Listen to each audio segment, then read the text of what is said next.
then resolution to enter into, okay. Yeah, no. Thank you.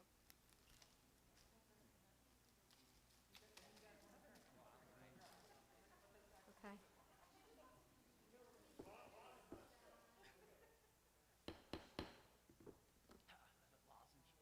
I'm going to open the meeting. Good evening, everyone.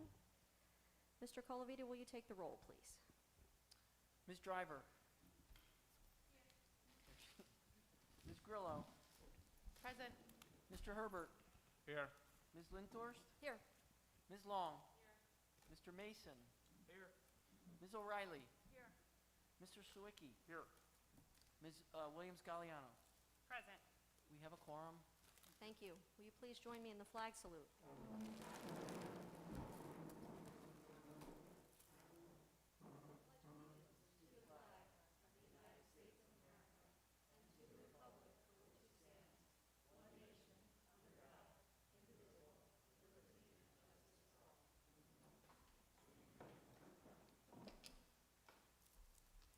The New Jersey Open Public Meetings Law was enacted to ensure the right of the public to have advance notice of and to attend the meetings of public bodies at which any business affecting their interests is discussed or acted upon. In accordance with the provisions of the Act, the Hopewell Valley Regional Board of Education has caused notice of this meeting to be published by having the date, time, and place thereof communicated to the Hopewell Valley News, the Times, and the Trentonian on January 6th, 2021. This meeting notice was also sent to Comcast Cable and Verizon Fios. The board reserves the right to enter into executive session during all meetings of the Board of Education. The meeting is being videotaped for the purpose of board review, future reference, preparation of the minutes, and viewing on Comcast Channel 19, Verizon Fios Channel 32, and the school district website www.hvrsd.org. I would like to request a motion to enter into executive session to discuss district security matters. So moved. No action will be taken. Do we have a second? All in favor? Aye. Any opposed? Motion carries. The board expects to be back by about 7 o'clock. Thank you.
Sam's report, No, right? it's The minutes.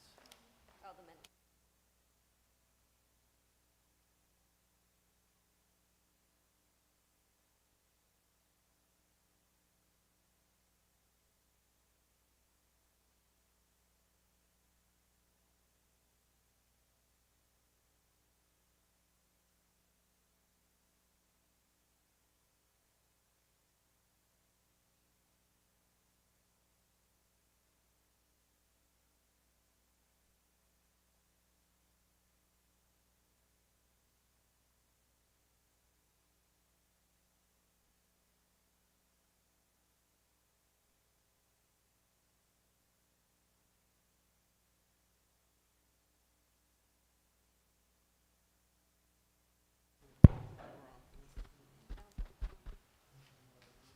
Okay, we're back.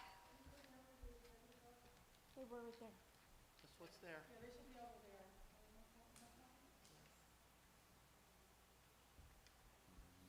I would like to request a motion to approve the minutes of the work session and closed minutes on September 13th, 2021, as well as the minutes from the September 20th regular meeting.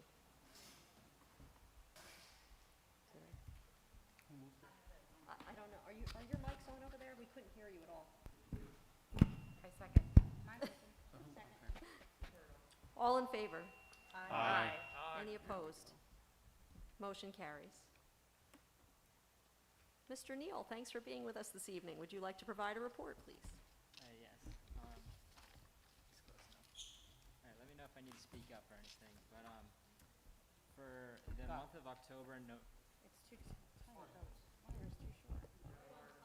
That's not gonna work. sorry, but for the month of October and November, the main priority of the student council is going to be focused towards our annual blood drive, which we're very fortunate to be bringing back. Which did not happen last year, but it's been something that has been very routine throughout the high school. And this is going to be very different than how we've supposedly been doing it, because we're going to be working with Miller Keystone this time.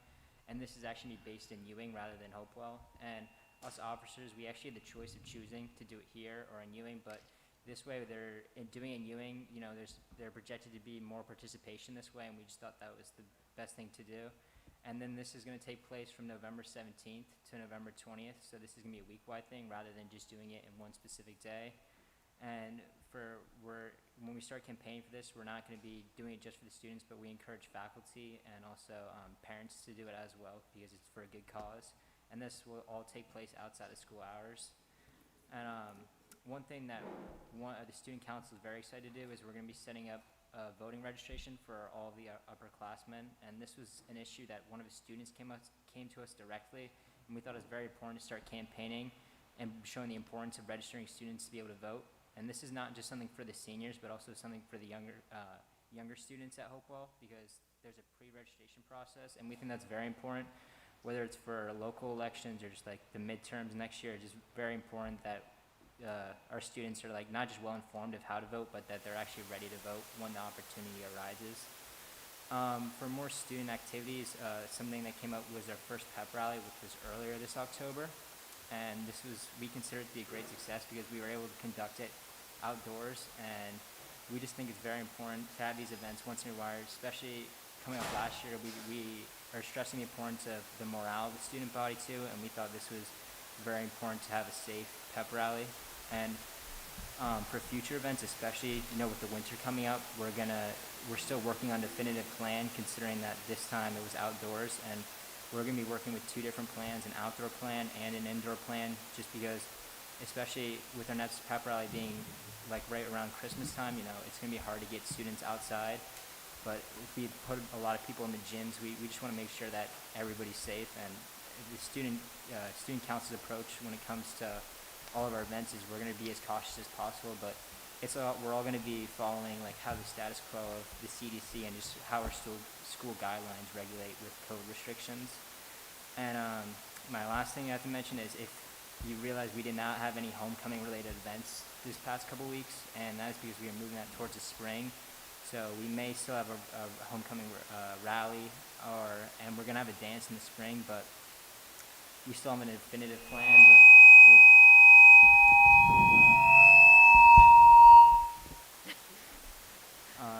our homecoming dance. We're gonna make for our homecoming. We're just gonna move it all the way to spring, but I guess that's the last thing I have to say.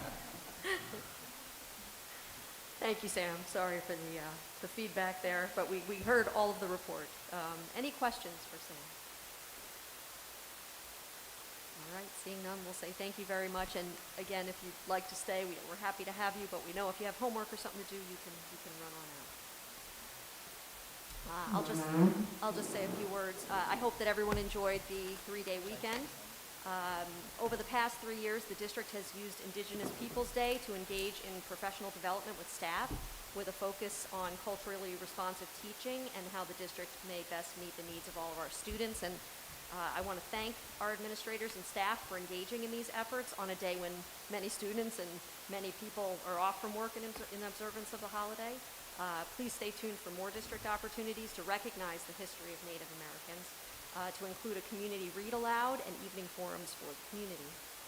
I wanted to extend thanks on behalf of the board to our administrators and staff, our students and their families, and our first responders for their efforts to ensure the safety of our students during last week's emergency situation. I know that Dr. Treese will be speaking to this further during her report. The board has had the opportunity to review all details surrounding this matter. We are grateful for the quick response of staff and first responders in evacuating Central High School students and staff in a safe and timely manner. The board is confident that administrators and staff will continue to review all aspects of this incident, to include communication, safety protocols, and related matters, so that the district remains best prepared to deal with any future situations. And then finally, starting tonight, as a means of ensuring that public comment sessions during board meetings proceed as smoothly as possible, and in efforts to be consistent on time, we will be displaying and utilizing a digital time clock. Where is our clock? Oh, there it is, by our Vice President. So that speakers may know exactly how much time has transpired and how much time remains when they are speaking. Per board meeting policy and to ensure fairness, we respectfully ask that all speakers conclude their comments at the 3-minute mark and not extend beyond it. Thank you. And with that, I will pass to Dr. Treese. Thank you, President Lindhorst, and thank you all the folks that were able to attend tonight, and also who are watching on television or live stream, because we enjoy that we have this level of participation from our community. So thank you for coming tonight, and also thank you for your patience tonight as we open with an executive session, as we had to talk about some things before we kicked off our meeting today. I will keep my report brief, as we have some very important presentations on the schedule tonight. Dr. Plitzis with our achievement report, and Director DiNardo is also going to be sharing her budget presentation about special education and the monies that we spend in our budget for students of special needs. For the past 3 years, as President Lindhorst shared, the district has engaged in professional development on Indigenous People Day, Columbus Day, to work with our teachers on culturally responsive teaching strategies and developing and building capacity towards our equity mission. This morning, we were joined by a group of Native American women that call themselves the Coalition of Native Allies. These brave women taught us some true history about our First Nations people here in this country in our public schools. It was very illuminating, and I'm hoping that at some point, because they were very busy today with other celebrations around town and other recognition ceremonies, that they were unable to do an evening event. And I usually like to partner what our teachers experience with an event that the parents can experience, but they could not do that, so hopefully we can bring them back soon to share that valuable information with the larger community. They also gave our staff strategies on how best to honor Native Americans in our schools. In addition to teaching that real history that can be difficult to discuss sometimes, they also invite allies who are in this work with them to not just do these ceremonial things that I'm going to do right now, but to also do the very real work of making sure that we acknowledge and recognize our history in a way that is positive and not in a way that some districts and some like sports teams have done with creating Native American mascots, which luckily in Hopewell we do not have. We do not have a Native American mascot. But I will start this meeting today with an acknowledgement, a land acknowledgement, that they encourage their allies to do, which is a recognition of those who stood and protected and took care of this land before all of us who either were immigrants or who were brought here came to this country. So today I will honor this land. The land upon which we gather is part of a traditional territory of the Lenape called Lenape-Hoking, the people who lived in harmony with one another upon this territory for thousands of years. During the colonial era and early feudal period, many of them were removed to the west and north, but some also remain among the continuing historical tribal communities of the region. We acknowledge the Lenape as the original people of this land and their continuing relationship with their territory. It is our acknowledgement of the continued presence of the Lenape people in their homeland. We affirm the aspiration of this great Lenape chief, Tamarind, that there be harmony between the indigenous people of this land and the descendants of immigrants of this land, as long as the rivers and creeks and flow and the sun and moon and stars shine. So as a district, we are committed to not only to these ceremonies and gestures like this, but we pledge to continue to evolve how we teach history and to make sure that our students are getting a fuller picture of the historical events that we share as members of this, as citizens in this country. Only with that complete story, so no one's trying to stricken Columbus from the history. We do need to talk about all of the contributions that he made and expanding the world and travel. But with that, there is some things that we need to talk about that weren't so great, right? So it's really about telling that fuller history so that we not only learn about from that complete history and also maybe create a situation where we understand the problems and atrocities that happened in the past and we don't repeat those.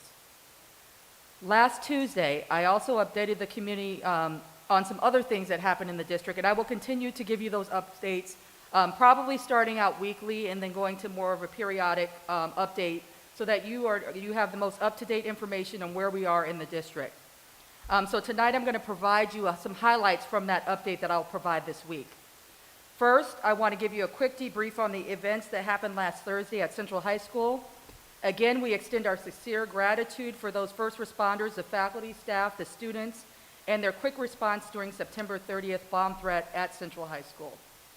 During the emergency, the middle and high school leadership team and staff rallied and executed the evacuation plans well, although we can do it more quickly. And we also would like to thank our transportation team, and I'm going to name them here. Heather Van Marter, our Director of Transportation, Michael Ragos, and Talea Owen, and all of our bus drivers and aides for quickly assembling the buses for the evacuation. This is no small feat considering the challenges we are facing nationally with transportation. Thursday last week was not a drill, but a true bomb threat that we were concerned about that presented enough red flags in real time that we had to react quickly. Adding on to that, top of that, with COVID and keeping students in small quarters, we had to think quickly on our feet, and I'm very pleased with the way that my team responded. As I shared in the recent update to the community, we were able to debrief after this event, both as a leadership team right after the event happened, and also the next morning with all of our emergency first responders. And we learned a lot, and we were able to evolve our protocols as a result. This is a practice that we engage in after every emergency drill to ensure that we identify and fix any gaps in our systems or any problems that we identify. The individual responsible for September 30th incident has been identified and the police are involved. I cannot share specific information about the individual as the person is a minor, but the district wants you to know, though, that we take all these situations and situations like this very seriously, and we are working closely with the police to ensure consequences are issued. I did want to also share a bit with the community, and thank you, extend my thanks for your support, but also share some things that will be helpful for you anytime that there's a crisis or if there's one in the future.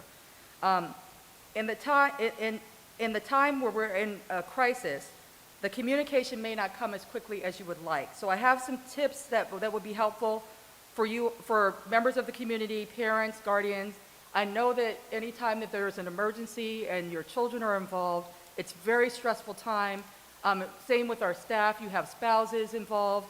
You may have children in our schools. So we understand the stress that's involved when something like this happens.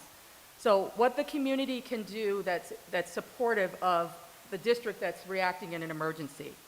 is one is that it takes time for us to really find out what the real information is as we're working through a crisis.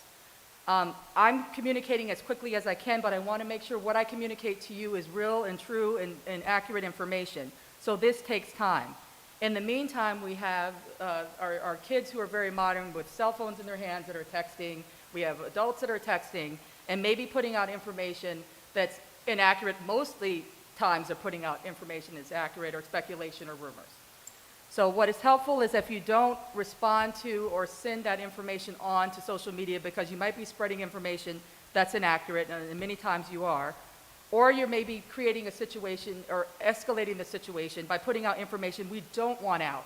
Like if kids are telling you where they are, or where we're housing them, or where we may be evacuating to, that's information that if this is a larger scale attack that we don't want somebody who's an offender or perpetrator to have.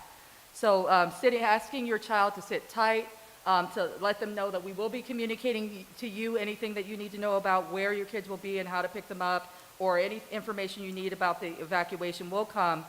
Just asking them to exercise patience is the best thing so that information is not going out that's inaccurate or that's undermining the work of the authorities. We ask that you not report to the emergency site. If your child does tell you where they are, or you know where they are, not to report to the scene and try to remove a child, because that will slow down our process as the first responders are trying to remove an angry parent from the site, or you take a child and now that child's missing and we have to identify where the child is. We also ask that should we have to evacuate students to an alternative location, school leadership will communicate to you the reunification site and when you can pick up your students and your children. So again, if a child's texting you saying, I'm here, we're asking that you wait till we say, please come pick up your children, and we'll have an organized system for you to reunify with your child to make sure that the parent is picking up the person that they're supposed to pick up. And then finally, know that everyone's safety is our first priority.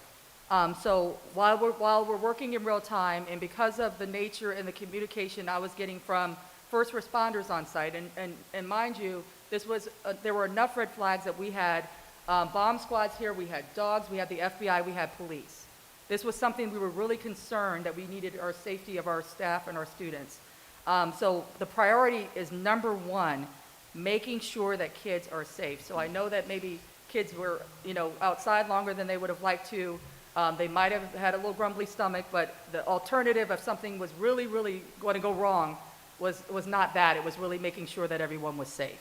So again, we did learn some things. I think that I know that we would do things differently the next time, but again, that's 20/20 hindsight.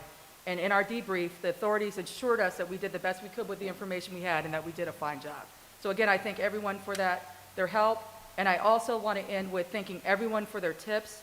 What was very helpful was afterwards, many parents and students were hitting up our tip line and were helping us have information that we needed to make sure that we rounded up this case and we were able to resolve it very quickly because of the information that you all were sharing.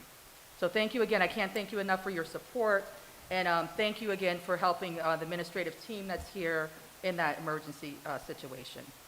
And then I would like to also end with a reminder, with the upcoming holidays and possible travel that can come, as we approach the end of sports seasons, Halloween, the long Veterans Day holiday, which falls in the first weekend of November, and Teachers Convention, we remind members of the school community to remain diligent, because you have been quite diligent.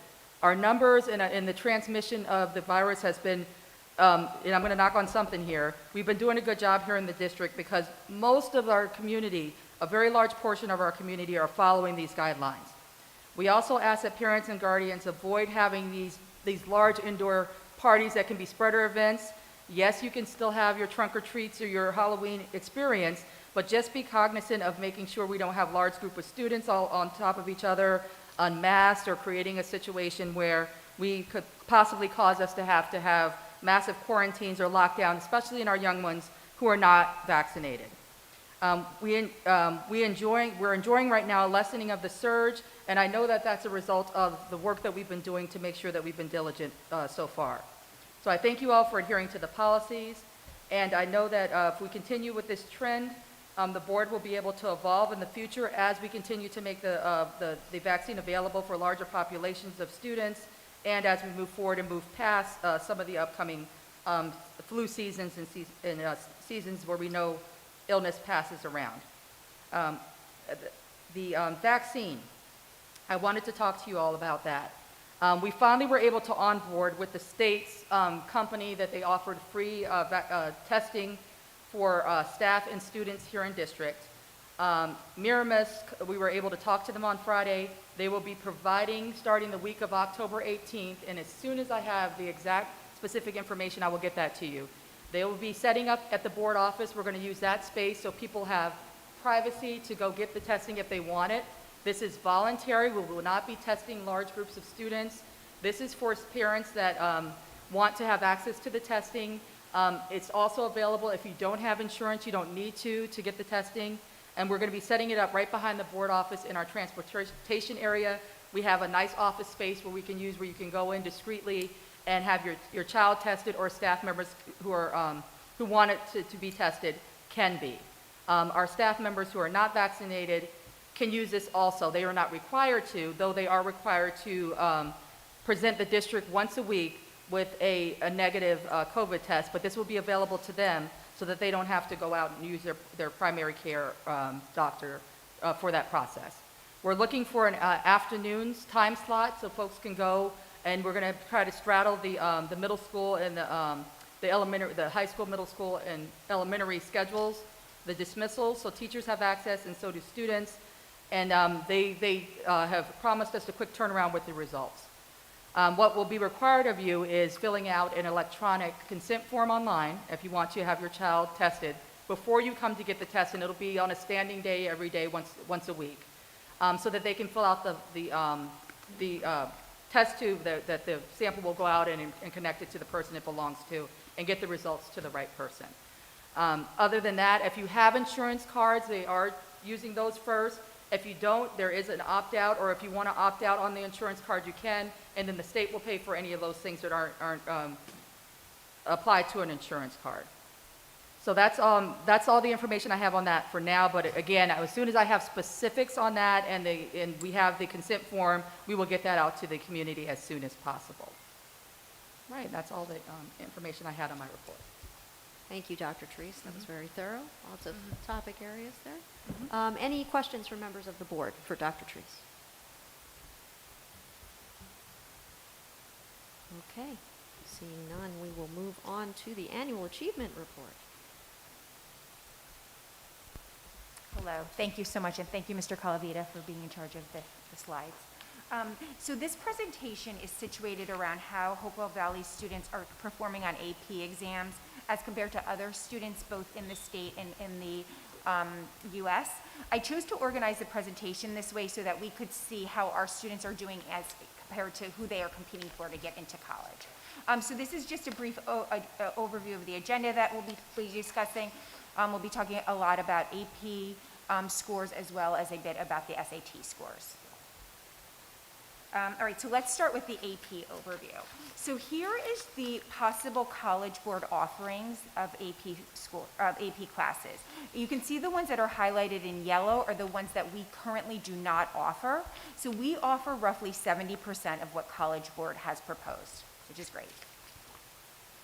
This is just comparing how students in Hopewell Valley in terms of enrollment and amounts of test taking. So overall, 54% of the Hopewell Valley students are enrolled in one or more AP class as compared to the state, which is only 36%. Hopewell Valley also has 44% of their students taking at least one AP or more test as compared to the state, which only has 29%. In terms of scores, for those of you who are not familiar how AP scores are scored, it's on a 1 to 5 scale. So usually colleges will accept a 4 or a 5 on the AP exams. However, there was a recent College Board article that came out about students who scored a 1 or 2 on the AP exams. And what they found, and I'm just going to read this here, is that they are more likely to enroll in a 4-year school or more prepared in an intro college level course and are more likely to take future AP tests and score higher. So even though our goal as a district is to get those kiddos to a 4 and 5, if students score less than that, they are learning essential skills that will help prepare them for future AP courses and college level courses. Okay, so just a little bit about AP enrollment. Overall, this slide shows the most heavily prescribed to AP courses in our district. This accounts for about 58% of AP participation, and these 5 classes have been the top 5 prescribed to classes over the last 5 years as compared to the national ranked enrollment. So our students tend to partake more in STEM-related AP courses as compared to the national data. AP, this is the breakdown of this year's test taker demographics by percentage, which is consistent to the prior year, but looking at a closer analysis indicates that Asian, Hispanic, and 2+ races have a higher participation rate than expected. This participation rate was similar to the 2020 AP test takers as well. Okay, so these are some AP trends. So this graph compares the scores of students in Hopewell Valley as compared to New Jersey. Overall, our students are far exceeding performance as compared to the New Jersey averages. Please note at the time of this presentation, the 2021 New Jersey averages were not put out, so that's why there's a blank there. Overall, our students tend to take 2.2 assessments, and this has not changed over the last 5 years. And this slide highlights the percentage of students who earned a 3+ on the assessment, as well as those who earned a 5. So overall, we're doing really well. And you'll see this as we go dive deeper into the trends. So now I'm going to review the AP test results by subject. I've selected to focus on the top 10 AP tests because those comprise 80% of the tests taken at Hopewell Valley. However, the trend is consistent for the remaining 20%. So this first slide shows AP stats, and so overall 85% of our students score a 3 or higher as compared to the US, which is 63%, or New Jersey, which is 65%.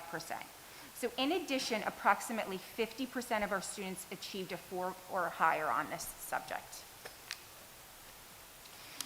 In AP US History, 88% of our students earned a 3 or higher on the assessment as compared to 50% in the US and 57% in New Jersey. For AP Gov, 62% of our students earned a 3 or higher as compared to 49% in the US and 62% at the state level. In AP Physics 1, 48% of our students earned a 3 or higher at Hopewell Valley as compared to 24% in the US and 48% in the state of New Jersey. In Calculus AB, 72% of our students earned a 3 or higher as compared to 51% in the US and 58% in the New Jersey. So you can see there's a trend going here. In AP Chemistry, 92% of our students earned a 3 or higher as compared to 51% of the US and 59% of the state. And then for English Language, 95% of the students earned a 3 or higher as compared to 57% of the US and 74% of New Jersey. And in English Literature, 81% of the students earned a 3 or higher as compared to 44% of the US and 53% of the state. So the pattern of students scoring a 3 or higher for the remaining courses is consistent throughout the other 20% of the courses offered. The numbers in blue are the US percentage of students who earn that score, while the numbers in black are the percentage of students at Hopewell who earn that score. So for example, if we look at the 3D art and design, 7% of the students in the US earned a 5, while 50% of the students at Hopewell Valley earned a 5.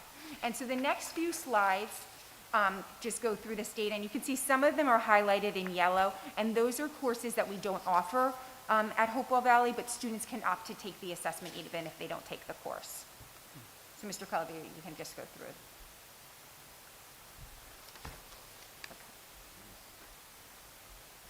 All right, so we are very excited to honor some of our students. So College Board had many recognitions for us for this, this past cohort. So you can see we had 5 National Merit semifinalists. We had, the College Board recognized the Hispanic Program Scholars. There were 6 students. There was also the African American Recognition Program Scholars. There were 2 students from Hopewell. The Indigenous Recognition Program Scholars, there was 1. And we had overall 15 more commended scholars. So kudos to all our kids who did well this year. In terms of continuous goals, just to continue to increase accessibility for the AP classes, to enable and promote more students to take the AP exam, as well as to provide more professional growth opportunities for our AP teachers. Okay, so the last part of this report is talking about the SAT, and so overall, we've been staying pretty consistent for the last few years. There hasn't been much change.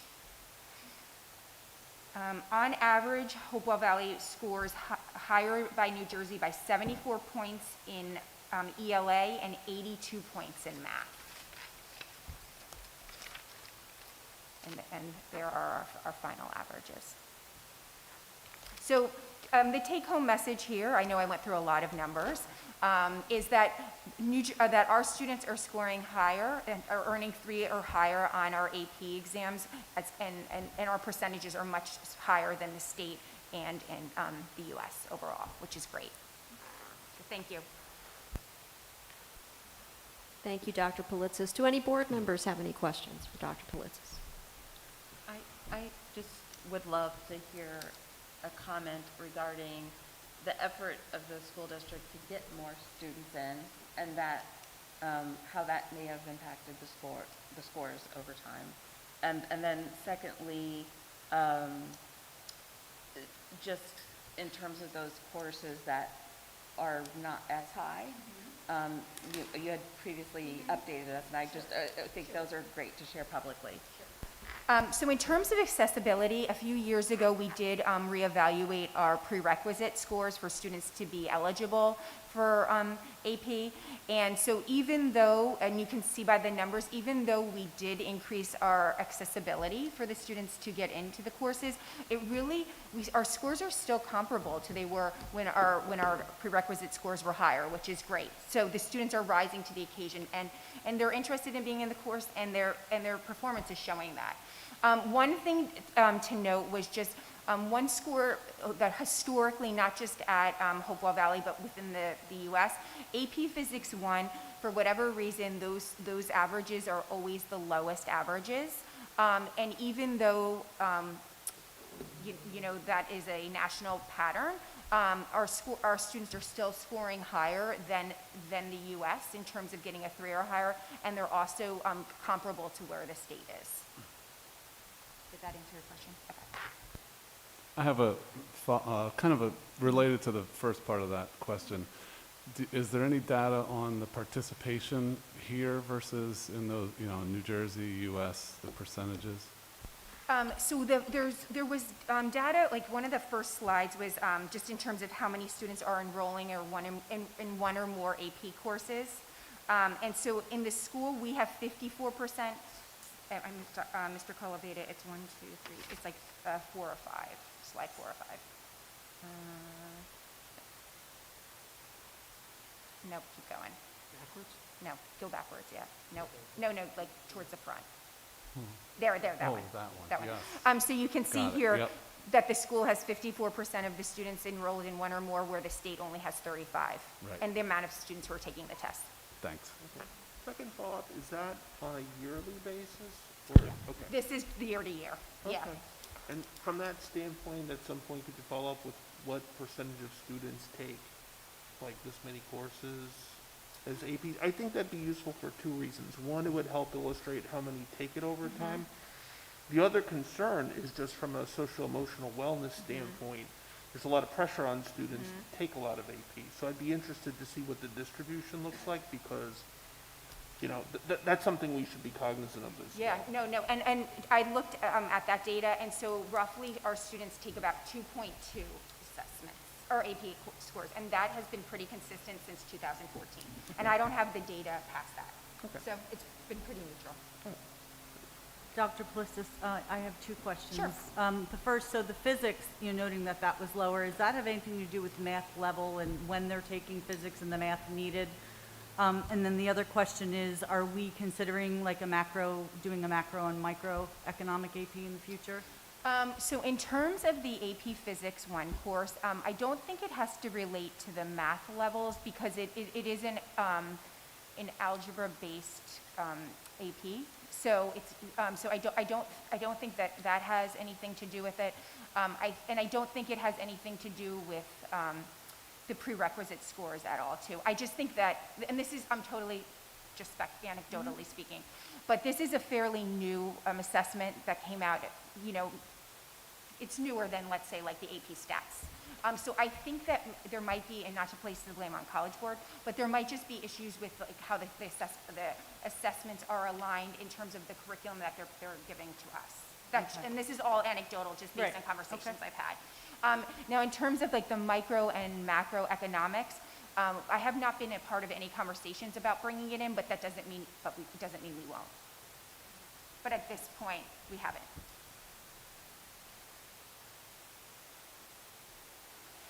Okay. No other questions? We'll move on. Thank you, Dr. Politzis. Thank you. And we will move to the Special Education Review and Director DiNardo. Thank you so much. I just want to thank the Board of Education for allowing me the opportunity for the next few moments to talk about and highlight our Pupil Service Department. This is year 13 for me, and it is a privilege to be a part of this district. And the supports that have been provided for our students in counseling and special education, I attribute to the leadership that you provide to us in allowing us to program accordingly, so thank you. Before I get to the specifics of our programming, I thought just very quickly I would just highlight 2 documents that truly guide our programming, that guide our staffing, and that guide most of what we do is with regard to special education. The first one is the Individuals with Disabilities Education Act. It was passed in 1975, and there's 2 primary purposes that guide this act. The first is to provide a free, appropriate public education to children with disabilities. This requires us as a public school to find and evaluate students suspected of having a disability at no cost to families. This is also known and referred to as child find. So once a student is found to have a qualifying disability, the public school must provide them with special education and related services. And the goal ultimately is to help our students make progress, meaningful progress in schools. The second component of this act that is very important is to give parents and legal guardians a voice in their child's education, so that at every point within this process, this law gives parents specific rights and protections. So for example, if a child is found eligible and we are offering services, we do not provide those services until the parent signs off on consent. IDA covers children birth through high school graduation or age 21, whichever comes first. It provides early intervention services through our county, and then at age 3, if a student is found eligible, the district picks up and provides those services. Next slide, Mr. Calavita. The next document that truly guides a lot of what we do in programming, staffing, and numbers is the New Jersey Administrative Special Education Code, Chapter 14. And this document ensures the obligation that we have to make a free, appropriate public education available to every child who's eligible, no later than the student's 3rd birthday.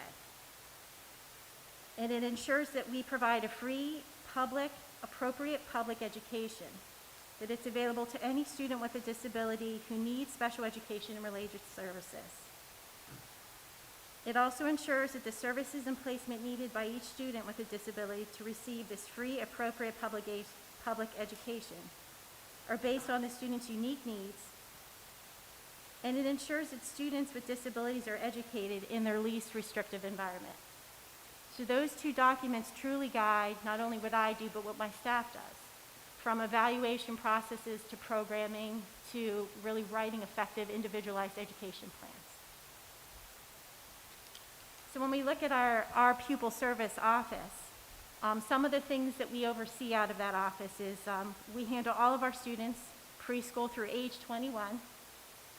We're responsible for over 242 certificated staff. We provide all of the testing for children suspected of having a disability and for reevaluations by the child study teams. We have child study teams in all 6 buildings. It consists of a school psychologist, social worker, and an LDTC, Learning Disability Teacher Consultant. Out of our office, I'm also the liaison between the school and the district physician. We oversee all of the counseling services. We handle homeless liaison, so if we have students who are homeless, we make sure that their rights are protected and that we're able to provide them the services and supports that they need. We oversee home instruction, so if a child has a medical need, we work with the families and the physician to provide effective home programming while they are recovering from whatever medical situation precludes them from returning to school. We oversee the IDEA grant, which you'll see supports most of, if not all of the tuition for our out-of-district students. We develop and manage the budget. We oversee extended school year for students with special education needs. And then we oversee counseling and all of special education staff. This includes teachers, paraprofessionals, child study team, counselors, and nurses. So currently, as of today, this changes every day or weekly. Currently, we have 769 students that we provide special education services. And if you see, you'll see I have all the listed eligibility categories. So for a child to receive special education services, they have to be found eligible with one of these classifications. And this is a breakdown that I put together of all of our students across the district and what their eligibilities are.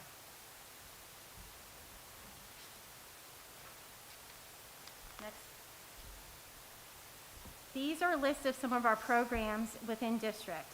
So we're really thrilled that we have preschool throughout all 4 elementaries. We have full-day preschool and half-day preschools. We provide an autism program that is now preschool through 5th grade, actually through 12th grade. At Bear Tavern, at Hopewell Elementary, we have a learning language disabled program. We have resource rooms, collaboratives at all 4 elementaries. We have an emotional regulation program at Tollgate. We have special classes at the middle school and the high school, resource room classes, and collaborative. And when I say collaborative, I'm talking a general education teacher and a special education teacher who co-teach in a general education class setting. Next slide. So when we look at class sizes, sometimes people are wondering why, the student-teacher ratio does, when you walk in, if you don't understand the New Jersey code, which is what I refer to in my second slide, we are guided by specific numbers through that. So maximum number of students with disabilities that shall receive in-class resource, so that's a collaborative class, shall be 8 at the preschool level and 10 at the secondary level and 8 at the elementary level. And we can't go above those numbers. Within a resource room at the elementary level, up to 6 students, we can't have a paraprofessional. We can just have the teacher. But if we have a 7th student enter that resource room, then per the New Jersey code, we have to have a paraprofessional in that classroom. At the secondary level, we can have up to 9 with just a teacher. And then once we have that 10th student enter that resource room, we have to provide a paraprofessional support. We're looking for that small group instruction, and oftentimes we have to accommodate and we have to modify curriculum to meet their needs. If you look at our autism programs, you're going to see a lot of staff members in those programs. Many of these children are required and need and learn best through applied behavioral analysis. To program effectively and to help them reach their potential, our numbers are very small per the code. So if you look at this, if there's 4 or more, an aide is required. That's our paraprofessionals.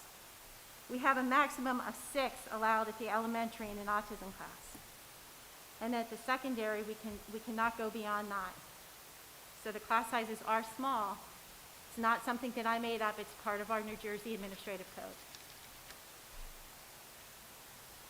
This is a list of our out-of-district placements. So of our, 692, 42 of those students are in need of a more specific, smaller, therapeutic special education school. And this is a list of some of the schools that we have collaborations with. All of these schools are New Jersey Department of Education approved special education settings. We work collaboratively with our families to find the right fit, and we provide transportation to and from these settings. This is a list of the tuitions, and they are a very large part of my budget out of pupil services. So it's a breakdown of the different schools that were on the previous page and the costs. Go ahead, Mr. Calavita. So if you look at this page, you'll see some of our other programming. So we have several students in our district who, because of their medical needs, require a one-to-one nurse. It is very costly, but these are students with feeding tubes, students who have tracheotomies, students who are very medically fragile. And again, what are we doing? We want to make sure we're providing them free, appropriate public education. And part of that programming is the one-to-one nurse during the school day. These are some other lines that I thought I would highlight. We have to provide evaluations. Sometimes our students need outside evaluations, such as a psychiatric or neurodevelopmental. And we work with outside contractors to help support these evaluations. We also have a lot of our budget is on mental health, on providing training, such as CPR training, drug testing, and substitute nurses. These are some other line items that I wanted to highlight. So especially over the last 2 years, with us having remote instruction, a lot of our students have benefited from and needed to be successful things such as co-writer subscriptions, which is associated and gives them the ability to work through some of the computer skills and their online learning. FM systems are a very important part of our students who have hearing challenges, to help them to be able to understand and hear what's being taught in the classroom. The next is a health supplies list, which we do oversee and support the nurses' offices. So believe it or not, EpiPens are very expensive, but it's a necessity. We have to have them. We also work with students who have physical limitations, and they may require physical therapy, occupational therapy. They may be nonverbal, and they'll need to use augmentative communication devices, again, to help them to speak, to help them to access and express their wants and needs. Okay, Mr. Carlita. And this is final.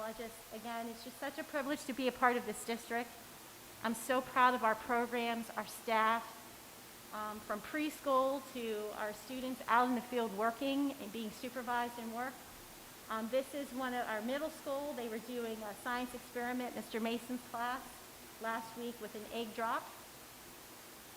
And the next one, and this is Amelia, who just picked up her violin. And she'll be doing violin with her class. So we're really, really excited.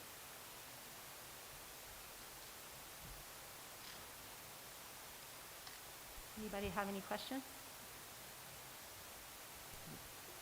I didn't have any questions, but Paulette, I was just going to commend you just from the number. Like, I think you showed like somewhere close to 800 students are within the program, but I think we're able to address about 95% of those students who are in district programming. I think that's terrific. So Thank you. I commend you all for that. Thank you. Any other questions from board members?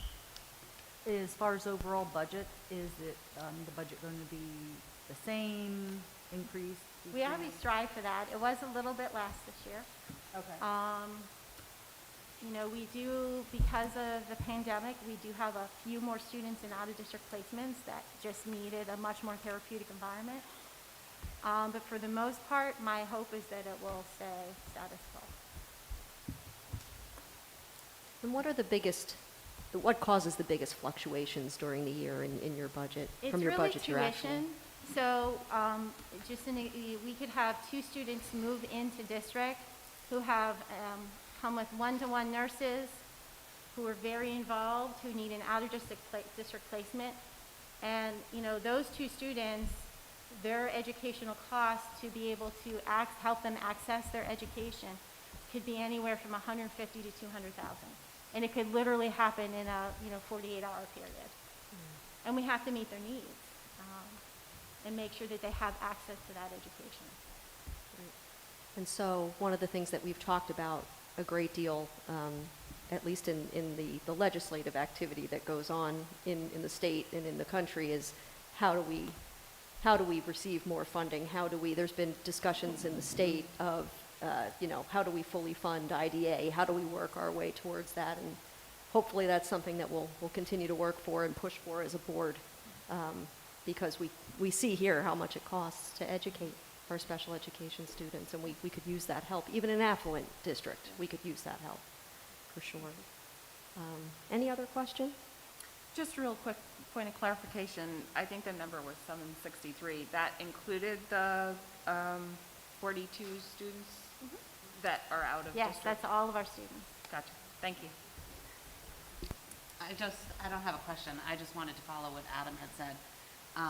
You talked about how you are privileged to be here, but I just want to say we are very privileged to have you. I've had 3 children through the district, all with IEPs, and it's just been an honor and privilege to get to know you and have you support my kids the way you did, because there's 700 plus kids that are being supported by you, and you know each and every one by name. You know their parents. You are so involved in every case, so thank you. Yes, and it's been, particularly over these past 19 months or so, it's been a Herculean effort on your part. So we, as a board, I know I speak for everyone when I say I thank you, and we're very fortunate, as Jenny said, to have you here with us. So thank you, Paulette. Feel the same. Feel very privileged to be here, so thank you. Okay. We will move on to our first public comment period of the evening. Members of the public are invited to address the board on any matter for a maximum of 3 minutes during this portion of the meeting. You are asked to state your name, address, and municipality. In response to your comments, the Board of Education may respond or direct the superintendent to do so. The board may also opt to take the matter up at a future meeting so that the matter is researched by the district administration. We would ask anyone that is approaching the podium to please sign in with the appropriate information, and with that, we will open public comment.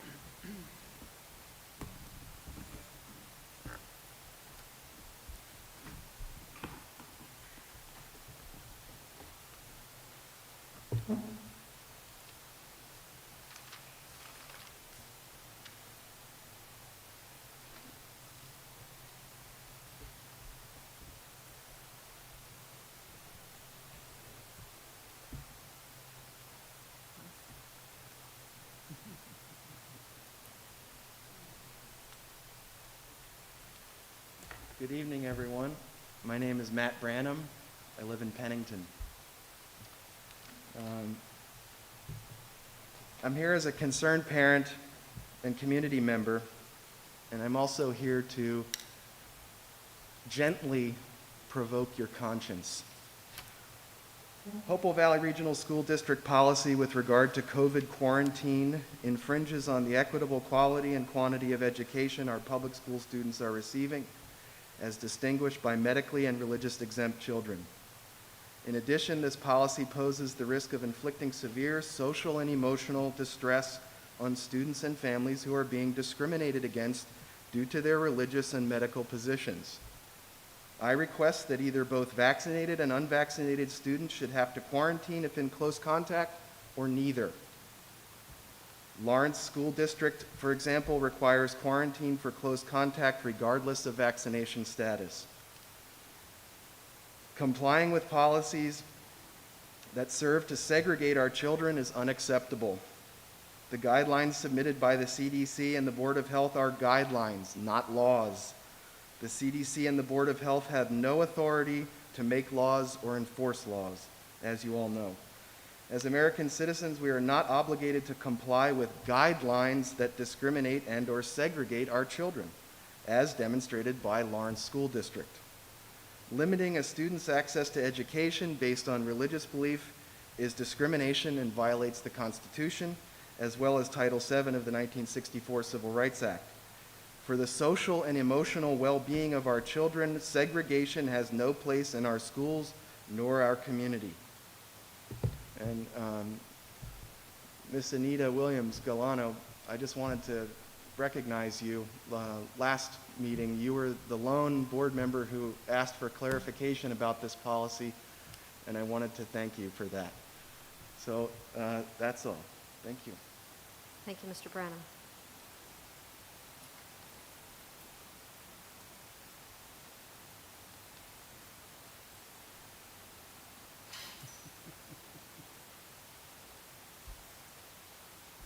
Hi, my name is Caroline Ferguson, and I also live in Pennington. And I want to thank you all for all that you do. You remind us tonight for these tumultuous times, and I want to echo what was just said by our other parent here. And I agree. We all know that the CDC has announced that the vaccines do not prevent transmission.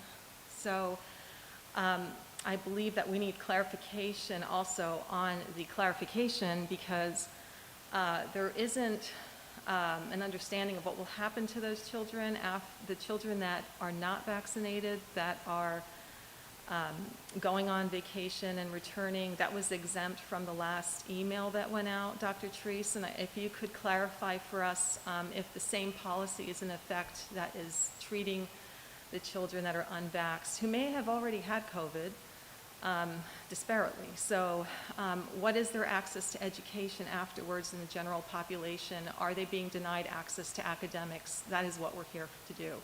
So as parents, we are concerned that our children are suffering through this and being made to suffer more. And that concerns us as parents. So we'd like to hear a response on that. Thank you. Thank you, Ms. Ferguson.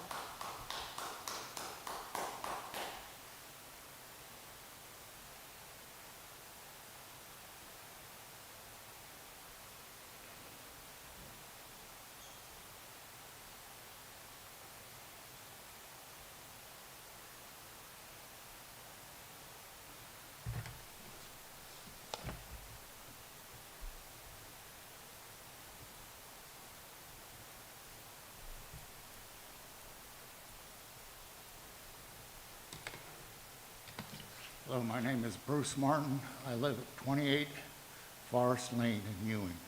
I have two very young grandsons here in the school district.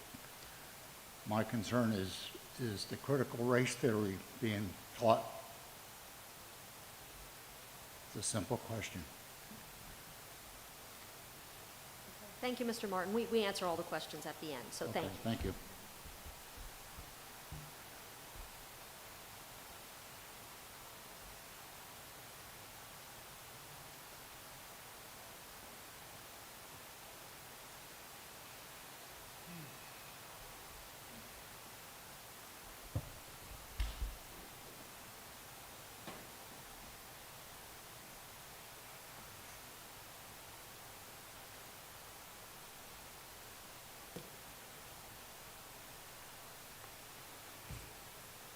Good evening, everyone. My name is Christine Rule, and I live in the Hopewell Township.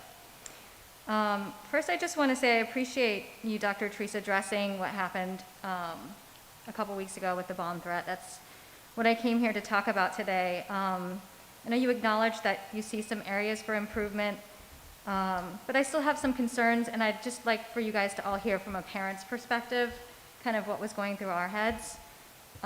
So we received a message from you about 11:15 that the school was being evacuated, that the high school was being evacuated and police were on the scene. And that's basically all it said. We really had no idea what was happening. And my son is in 7th grade at Timberlane, as you know, is right there. So I was concerned. I had no idea what was going on at the middle school. We didn't receive any messages about a lockdown there.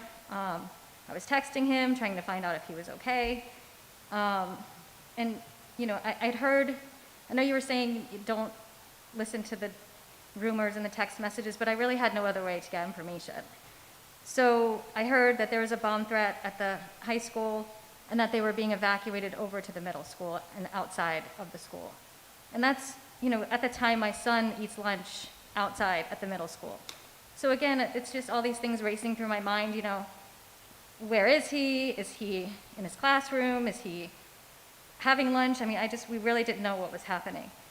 So I later found out that he was in homeroom and that he had lunch and he was just watching movies and he was totally fine. So I would just like to know what the protocol is and if it was properly followed. I mean, is it normal for a school to be on lockdown and not have the parents get notified that the school's on lockdown? The principal did send us out an email, but not until after school was over. And then just about 1 o'clock, you sent us a text saying that the kids were being dismissed. So I rushed home to be there when he got there and still hadn't really heard anything from him. I was sitting at the bus stop around 1:45 and he finally texted me that he was still at school. And then at around 3 o'clock, we got a message that the buses were en route. So that took over 2 hours for them to be dismissed. So my question is why? If that had been a true bomb threat, you know, it could have been a catastrophe. So how can we get those buses evacuated more quickly? And then finally, I guess I probably don't have enough time to finish, but my son is normally picked up in front of the high school, and his bus was in front of the middle school. I think they had trouble finding their buses. But they stopped the bus in front of the high school to let the high school kids off to go inside and get their things. So my question there is, if there had been a credible threat and there was a bomb at the school, you have the bus now parked in front of the high school. So that also concerns me. Thank you very much. Thank you, Ms. Rule.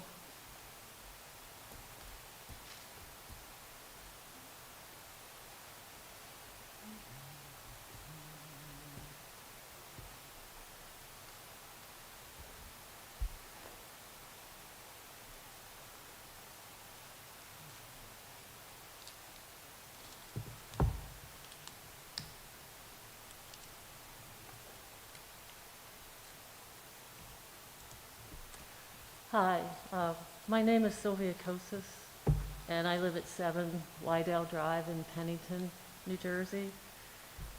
On September 20th, 2021, I attended the Board of Education meeting that was held in this room. I assumed that the increased size of the venue would mean an increase in the size of the space for those in the community who wished to attend. When I arrived, to my surprise, there were 8 chairs that were provided for the community. At least 2 of those chairs were occupied by school staff, paid school staff. 8 minus 2, I think, equals 6. When I asked the security guard on duty where I could obtain another chair, he said there were no more chairs, but I could use the overflow room, which is this cafeteria that was closed at the time. And I could watch the meeting on Zoom. I came to attend the meeting in person. I could have stayed home and watched on Zoom. The only option I had was to stand along with other members of the community. The meeting was 1 hour and 30 minutes long. The configuration of the tables at the meeting for the board members and the community members meant that the speakers during the public comment time had to speak to the backs of the board members with no eye contact. But what was most disturbing to me was that no one on the board interrupted the meeting to indicate that they were uncomfortable with that arrangement. No one said it wasn't inclusive or equitable or even conducive for collaboration with our local parents and community. These are the values that you're seeking to teach. I strongly condemn violence, threats, harassment, or any other unlawful conduct by anyone in our community or in the country. Our communication can be passionate, but always respectful and civil.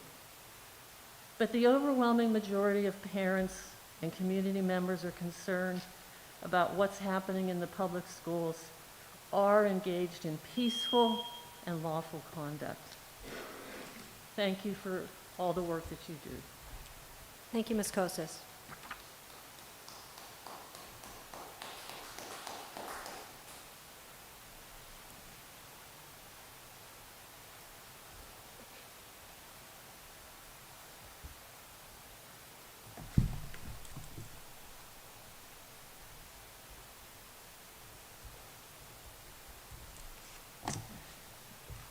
Good evening. My name is John Edwards.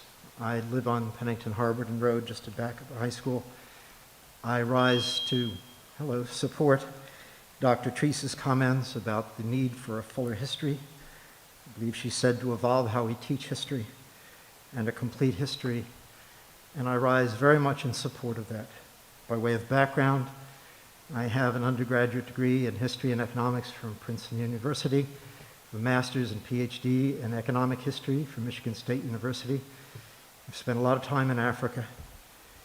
My children have followed in those footsteps. I wanted to focus on my younger son, Neil, who graduated from here, having focused on history, went off to Hamilton College because they taught Swahili. He was excited about that. He went off to the Peace Corps 2.5 years in Rwanda, spent his personal savings on another year in Malawi, went to graduate school at American University. Lest anyone think that this was all a waste of time, he cashed in. He's now working for Novetta and Accenture with a salary that I suspect is higher than anybody in this room, well into the 6 figures. And we're all very excited about that. But I wanted you to hear all of that because this is all a product of the work that you do. I'm not bragging. My other son, be nice, well, I won't go into that because I don't have the time. But the real point of all of this is that no, critical race theory, sir, is not taught in this school. It's not taught in any elementary or secondary school in the nation. I came here because I'd heard that these kinds of comments were starting to come forward, and it is a tragedy, an utter tragedy. The real point is that teaching history correctly is an enormous benefit to every single child in this district. Teaching a complete history is in some sense a vaccine against disinformation. It works to promote truth and justice. There is indeed systematic racism. That's what CRT, or critical race theory, is. It isn't taught at the elementary schools. It's taught in graduate schools, rarely. It's mostly taught in law schools.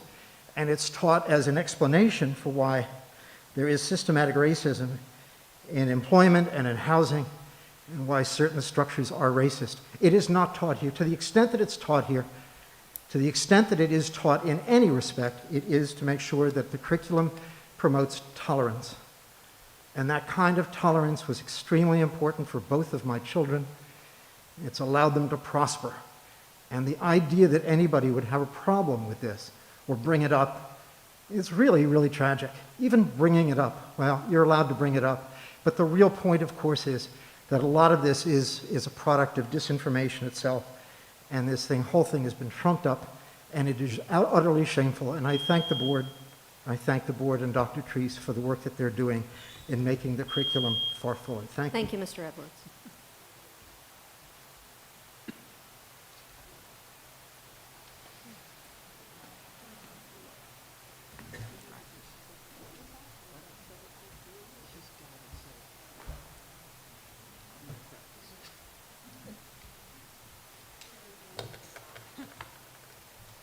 Kate Ham, Pennington. At September's board meeting, I began to speak during the public hearing, acknowledging that my speech would go over the threshold but would finish at the second opportunity. Upon attempting to complete my public portion with only 3 sentences remaining, I was loudly spoken over, being told that my time was up while your security detail for the evening approached me to escort me away from the podium. That evening, I followed up with an email to most of you indicating the discriminatory act which took place. I shared that just the month before, at least one community member spoke during public comment, requesting additional time to complete her statements, never having been threatened to be escorted away or cut off. What I received back was an email stating that my claim was baseless. Instead, the board president referenced a gentleman who spoke, and when she indicated time was up, he was told he would be escorted out. The video recording shows that the gentleman began speaking at approximately an hour and 6 minutes. It was more than 4 minutes of his speaking when the board president interrupted him by telling him that his time was up and he would be removed. At that point in public comment, his wife came to the podium without identifying herself, as requested of all other speakers, to complete his verbal comments. Having been there in person, no one approached the individual to remove him after he was granted more than 4 minutes to speak. Earlier at that meeting, another community member got up and spoke during public comment. Her comments began about an hour in, and it wasn't until almost 4 minutes later that she received a visual indicator showing that her time was up, as she was heard requesting 20 more seconds.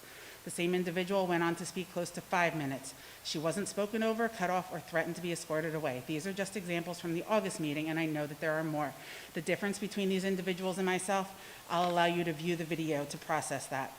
In that same email, I shared concern about a comment made by the superintendent. I believe it was indicated that she has spent extensive time with myself and another parent who spoke that evening.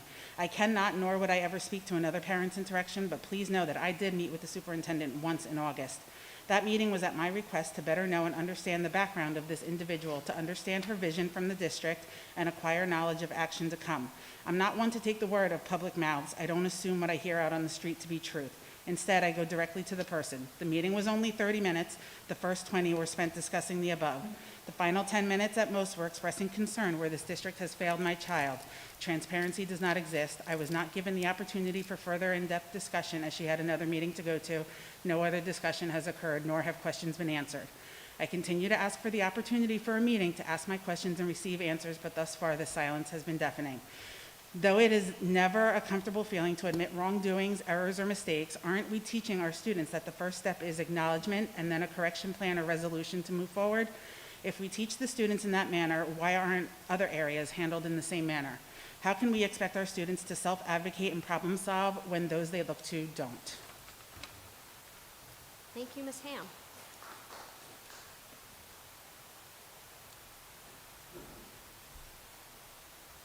Anyone else for public comment?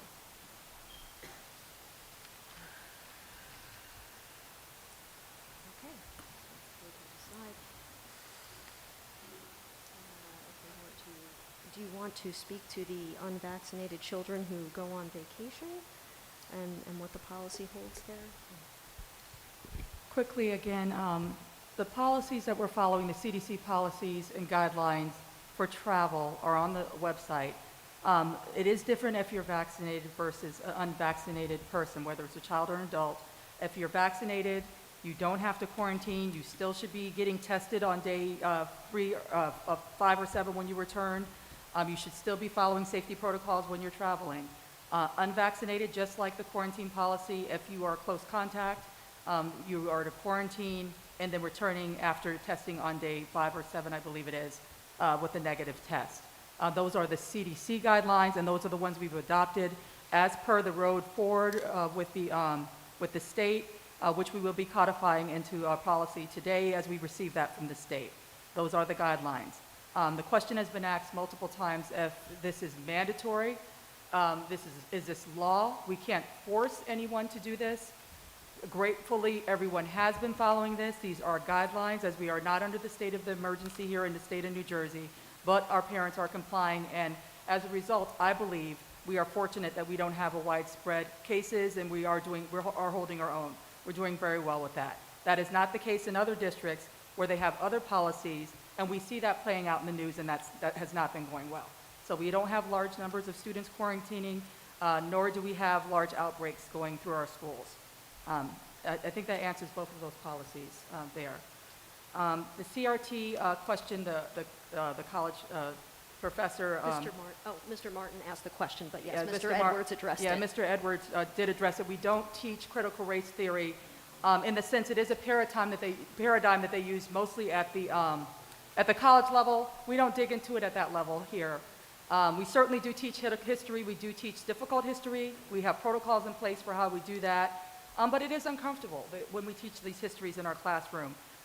It is uncomfortable when we teach the Holocaust, when we teach slavery, when we teach our First Nations people's experience in this country, when we teach the way women were treated, the way LGBTQ members were treated in this country. We do have to have those conversations with our students so we don't keep perpetuating these atrocities of the past. I find that we are very comfortable having those conversations when they're across the pond, but we want to shy away from those things here. And that is one of the reasons why we continue to have the same problems we have in this country.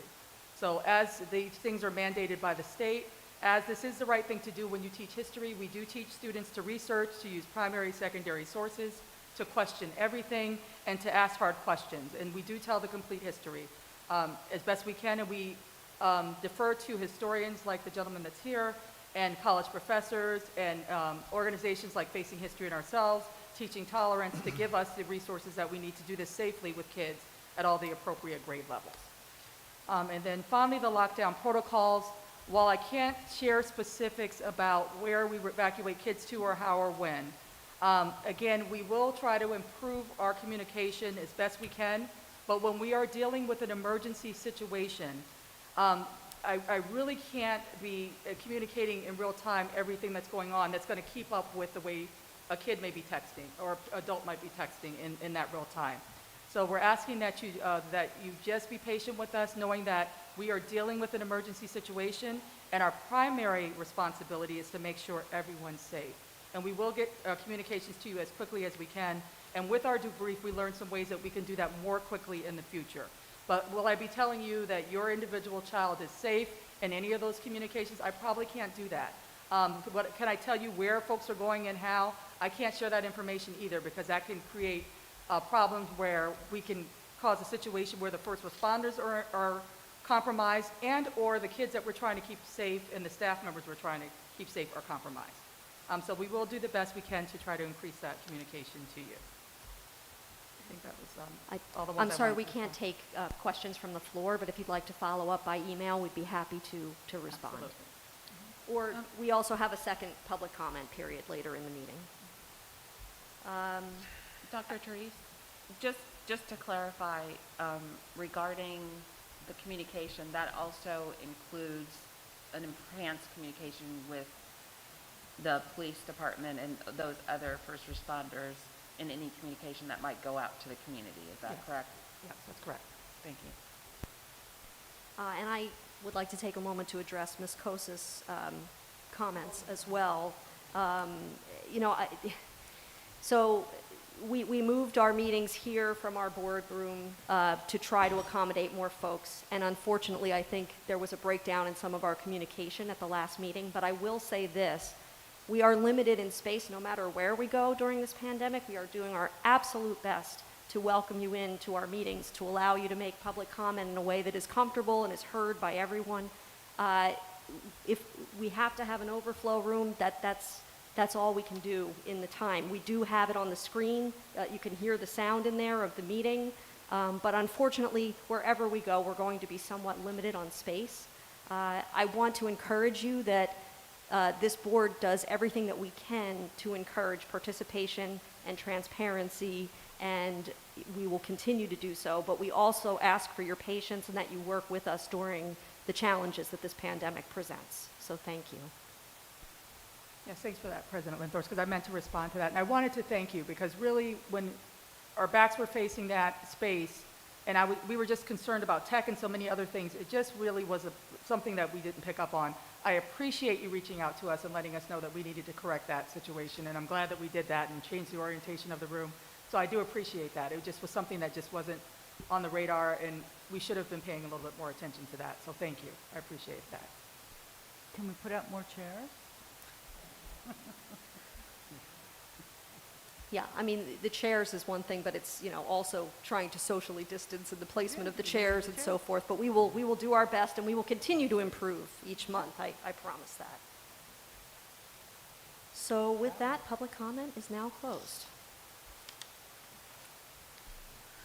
Do we have any items of old business to bring before the board?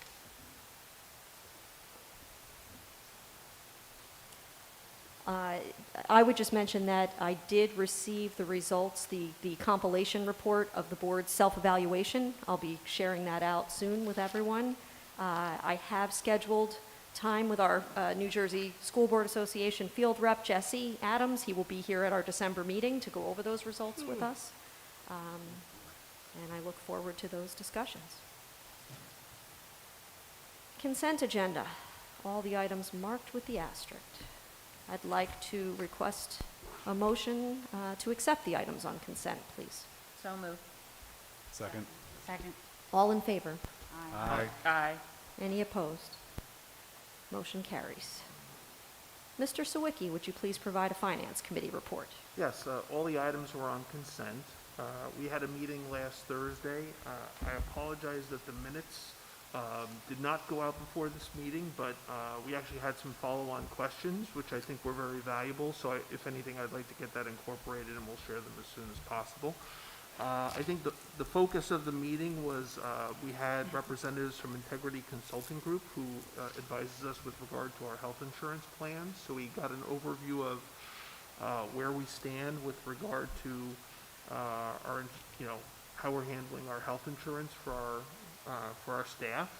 An overview of where we stand with our IBNR, which stands for Incurred But Not Reported. It's basically what we have to generate as an obligation under the self-insurance plan. We are now, as of this year, we've fully funded our current IBNR obligation.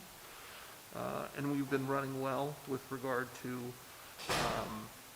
how we would have done if we had remained full insured. So we discussed basically our what we have for reinsurance, which covers us for extraordinary claims and such. We also discussed the potential for some wellness programs, so that's something the administration will be examining. And beyond that, we also discussed current status in terms of our facilities projects, and the good news is that the majority of the work that's necessary after Hurricane Ida has been completed, including work at Tollgate and here at the high school. The main thing that's remaining is the floor of the gym. Thank you, Mr. Sawicki. Any questions for Adam? All right. Seeing none, we will move on to Education Program Committee. Ms. Long. So we met last Tuesday.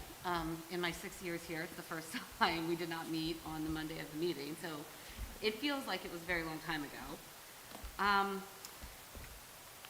We had two presentations that were given more in depth tonight. Dr. Beth Hoffman and Ms. Georgine Johnson came in to give the special ed update, which Paulette then gave a more in depth tonight, so I won't repeat that. And also the achievement report that Vicki had given tonight. We had the overview of that. The other presentation we had was Mr. Darren Lewin and Mr. Mike Wilson. Their whole presentation is attached in board docs if people want to look more closely at it. But they are looking to start, it's not a club, it's student democracy. Is it a club? Okay, it is the club. I wasn't sure if it was something more than a club. It sounds like it's more than a club because it's pretty in-depth. And the goal is that the students will develop and apply the skills to be effective participants and leaders in a democratic society. So they're looking to start recruiting kids into that and start that up in the next month or so. So that was it for EdCom. Any questions for Ms. Long? Okay, we will move on to personnel. Ms. Grillo. Can I have a motion to move the personnel items? Right? Second. Thank you. Okay, so the Personnel Committee met just before this meeting. We have a couple of personnel appointments and one retirement. So Laddie France, who is an administrative assistant at the high school, is retiring in December, and she has been with the district for 18 years, since 2003. We are still hiring for the paraprofessional openings that we have had for a bit of time, but we are moving through those and happy to have the help. And we also have for your approval some ECA appointments. They are largely the winter coaches for the extracurricular activities. We talked about the COVID testing that Dr. Treese went over in her remarks. And then we also have for your approval tonight the non-represented reps annual waiver of health benefits for approval, which is something we do every year. So can I have a roll call vote for both of those items? Ms. Driver? Yes. Ms. Grillo? Yes. Mr. Herbert? Yes. Ms. Long? Yes. Mr. Mason? Yes. Ms. O'Reilly? Yes. Mr. Sawicki? Yes. Ms. Williams-Galliano? Yes. And Ms. Linthorst? Yes. Motion carries. Thank you, Ms. Grillo. Mr. Mason, Community Relations. Yes, we met last week. Remember, I had it here, and of course, I hit something on my phone. Oh, well, I'll remember it. We went over the crisis that happened at the high school last week. There's not really anything else I can add that Dr. Treese didn't cover. I will say, I think the school did a very good job. I do like the fact that the school is looking at, there's no way any drill can cover exactly when you go through the real thing, and I love that the schools and the administration, I should say, is looking inward and trying to see where we can improve, and I have the utmost confidence that they're going to make the improvements needed. So yeah, that's all about that. We went over on the website. There's going to be a superintendent update section. We're always trying to improve the website. It's a pretty common theme with Dr. Treese, always looking to improve where we can improve. I think the new website's very good, and I think a superintendent update on the website would be the next step in making that a more inclusive website. The Hopewell Express, we have next month, we're going to have an insert again. Be on the lookout for that. We discussed, which Dr. Treese already covered here. It's the one thing about my committee. A lot of it's already covered for me at the meeting before I go. Indigenous People Day and Columbus Day. I think Dr. Treese had a very good message regarding that. And last but not least, we're going to be looking to have a committee to look at a community relation position within the school. There's a lot of other districts that are doing it. We want to look at to see if it's something that would be, obviously in theory, yeah, it's great. I think it's anytime you can improve your community relations and you have someone to be a point person, it's great, but we're going to look at it more in depth and see how viable it is for our school and move forward from there. I think that covers it. I think so. Any questions for Mr. Mason? All right, thank you. Policy, Mr. Herbert. Thank you. Okay, Policy Committee met last Thursday and discussed a couple of new policies which are on today's agenda. So first I'd like to request a motion for approval of the listed policies for first reading. So moved. Second. Okay, so on today's agenda for first reading, we have two new policies. One is mental health and well-being. It's a new policy designed to help integrate all aspects of the educational program, social and emotional learning, and character education. And it'll be our guiding framework for the planned Social Emotional Learning Committee, although that has not been named officially or implemented yet. So, the second is the road forward, COVID-19 health and safety, along with the appendix statement that goes with that. This is a new policy that Dr. Treese mentioned earlier that we want to put in place to codify all of our policies related to COVID-19. Because this is, everything is changing all the time, we're always getting new guidance from the CDC and others. We decided that the policy will reference our plan for safe return to in-person instruction and continuity of services, which can then be changed as necessary by the superintendent when things are changing on the fly, based on updated guidance. So, is there any question or discussion around those two new policies? Okay. Could I have a voice vote to approve these policies for first reading? All in favor? Aye. Aye. Aye. Any opposed? Okay, thank you. Secondly, we have 4 policies for second reading and adoption. They are all listed on the agenda, and I went through them last week. Are there any questions or comments on those policies? Okay, could I have a motion to approve the listed policies for second reading and adoption? Motion. Second. And Mr. Calavita, voice vote, please. Roll call vote. Mr. Herbert? Yes. Ms. Long?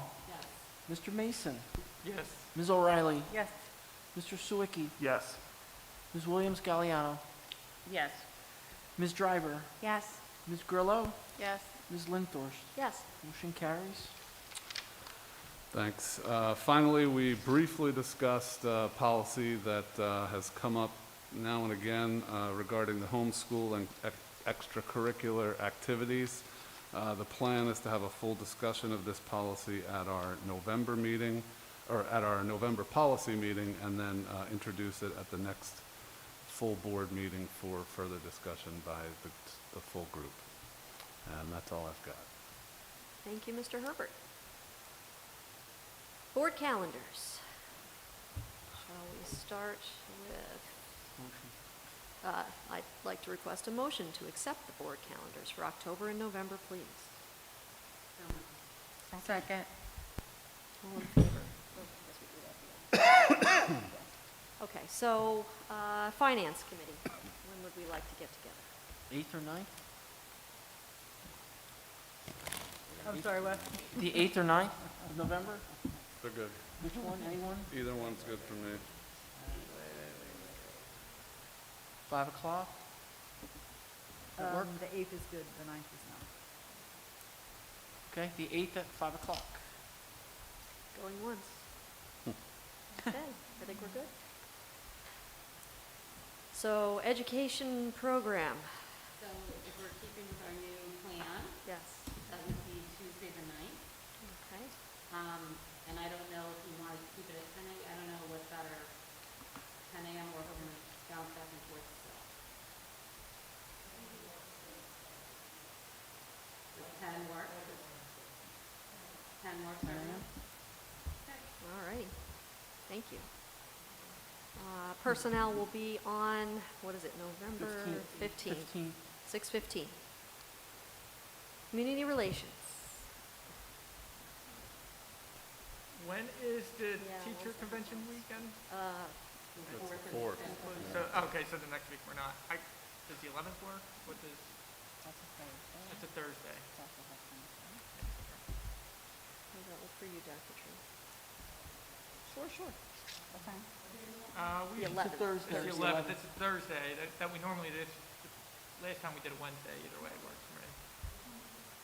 We should do 3 or 3:30, whatever works for. Which one works for you, Andrea? 3? Other's fine. Okay. 3? 3. Policy. I'd say the 9th or 10th. When did we just do finance? Anyone? Finance we did the Andrea? 8th. I didn't hear, I'm sorry. 9th or 10th would be Tuesday or Wednesday. We usually do 6, so, I mean, if that's still good for me, I could do pretty much any time. 9th or 10th at 6 is fine for me. Okay. Anita? I'm not sure where they are. Which day are we talking about? I'm 9th or sorry. 10th, is that not good? Oh, 9th or 10th. Okay. You want to try to stay on the same night, the 8th? So it's I could do the 8th, sure. Can Goes you with guys do the finance? 8th at right after 6? finance? 6? Monday, the 8th at 6? Yeah, Yes. good. Okay. Safety again. I like it. All right, is that everything? I think we that's got it. everything. All right.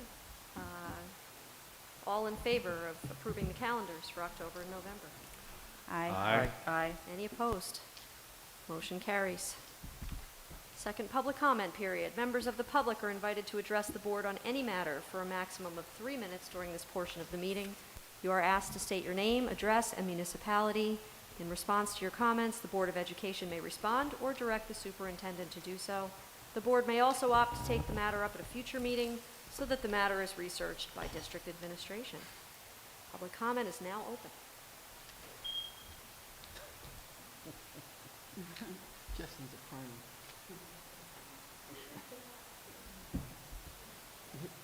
Hi, Sylvia Kosas, 7 Lydell Drive, Pennington, New Jersey. I think I'm already in the book. 3 minutes is a short amount of time. I want to thank you for, when I walked in, obviously, that you have already addressed some of the issues that I wanted to speak about, and I'm very grateful. And it's indicative of people that are listening, and I thank you for that. So I just wanted to at least use some more time to let you know that and to be able to say that because I ran out of time. I also just wanted to share what led me to get up tonight and to speak was a wonderful book that I was reading and a picture of Shirley Chisholm. I remember her. She was the first African-American congresswoman in the United States. And when I read her comment, I was just struck by it because she said she never asked permission to be included. She took her rightful place and paved the way for others. And she said, if they don't give you a seat at the table, bring a folding chair. And when I read that this month, after coming to the meeting, I was like, wow, that is a powerful, powerful statement. So again, I thank you for addressing my concerns, and I'm really grateful for that. Thank you, Ms. Kosas.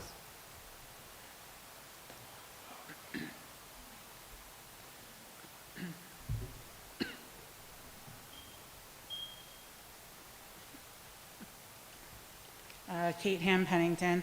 I ran out of time the first time, but I do want to thank you for placing the timer so that it is visible for all to participate and be aware to create fairness. One of the things I wanted to ask in an article that came out today, I'm not sure if you all saw it, there was an article that was released today that highlighted our therapy dogs. Dr. Treese, there was a picture of Bruno in there. And my question for you is, are the dogs going to be returning to the schools this year? If so, when? Thank you, Ms. Ham.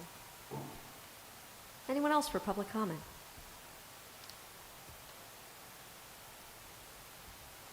Okay, I wanted to return, if I could return to Mrs. Rule's question earlier, and I know I'm a little out of order, but I meant to answer this about the buses coming to the high school and letting kids back in. That was under the guidance of the police, and only that would have happened if kids were safe, and we wanted to make sure kids had access to their cell phones and that sort of thing so they could reach out, because some kids left bags and cell phones and things like that here, and we're not able to reach out to the family members. But again, we wouldn't have done that if it wasn't safe to do so. So, Ms. Ham, the therapy dogs. The therapy dogs are back, and some of them have been making visits periodically around the building. Bruno Mars mostly spends his time in the elementary schools or in the board office because he's afraid of larger people, especially men. He doesn't fit the pit bull stereotype. But yes, the dogs are around and about, and we're hoping to do that more this year. And we do have another cohort in training right now, and Mr. Calavita's dog is involved, as well as Mr. Sawicki, your dog also is involved. So we have some dogs that are in training. Third cohort. Yes, and then... He's already approved. Oh, that's right, you're done. Okay, so then, Mr. Calavita, you need to bring your dog over to Timberlane. See, so we're ready to roll. So everybody's on notice, we're ready to roll, so we can have them in. My dog's getting used to doing it at the board office, and we'll go out to the schools soon. Thank you, Dr. Treese. Public comment is now closed. Any items of new business? Okay, I will request a motion to enter into our second executive session for the evening to discuss the following items regarding harassment, intimidation, and bullying matters. No action will be taken. So moved. All in favor? Aye. Aye. Any opposed? Motion carries. Go back to that room.